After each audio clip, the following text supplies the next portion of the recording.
میرا سوال ہے، ہمارے اسکول میں سکھا رہے ہم اسلام کے بارے، اور وہ کہہ رہے تھے ہولی پروفیٹ مدینہ کے میئر ہوتے تھے، یہ ٹرو ہے؟ مدینہ کے میئر نہیں ہوتے تھے، انہوں نے اپنی حکومت بنا لی۔ اس زمانے میں چھوٹی چھوٹی حکومتیں شہروں کی ہوتی تھیں۔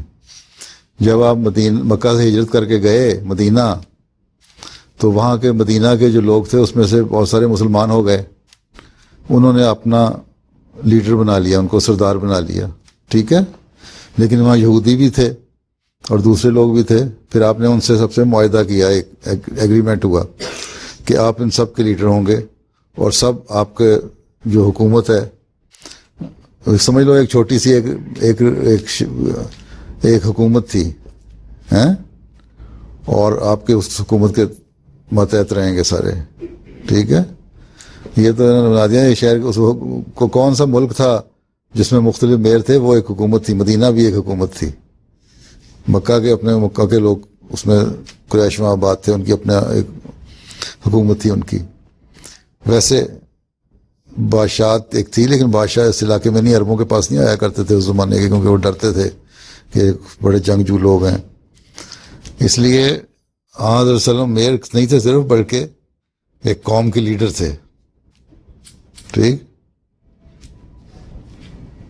جنہوں نے بڑا انصاف قائم کیا، یہودیوں کے ساتھ بھی انصاف کیا، مسلمانوں کو بھی کہا نیکیاں کرو، اور غیروں جو دوسرے لوگ تھے ان کے ساتھ بھی، ہر ایک قوم کے مذہب کے ساتھ انصاف کیا۔ ایک دفعہ مطلب آپ اتنا زیادہ امن چاہتے تھے اور انصاف کرنا چاہتے تھے کہ ایک دفعہ ایک یہودی سے بحث ہو گئی ایک صحابی کی، تو اس نے یہودی نے کہا کہ میں حضرت موسیٰ کی قسم کھاتا ہوں جو سب نبیوں سے بڑے ہیں، افضل ہیں۔ تو انہوں نے اس کے منہ پہ تھپڑ مار کے کہا کہ سب سے بڑے نبی تو حضرت صلی اللہ علیہ وسلم ہیں۔